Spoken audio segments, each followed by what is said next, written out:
Наближувањето на изборната 2024 ги мобилизира партиите. СДСМ е во процес на обединување на членството со вклучување на старите кадри. Министерот Оливер Спасовски тврди дека во партијата не се почнати разговорите за идниот председателски кандидат. Не може да стане за никаков конфликт за прашање, како што се председателските избори, заради тоа што не се отвори тоа прашање и не се разговара во партијата се уште.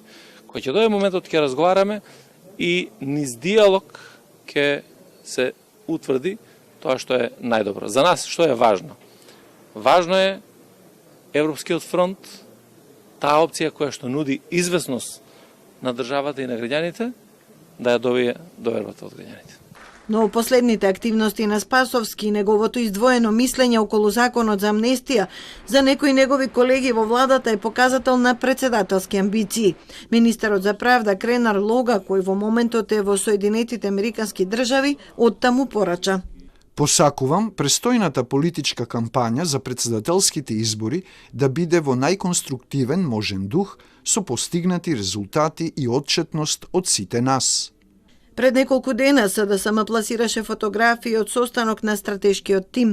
Вниманието повеќе го привлече сликата од текстот. Во тимот партиципираат премиерот, неговиот кабинет, двајцата секретари, министерот за внатрешни, советот за креирање политики, но и поранешниот лидер Зоран Заев.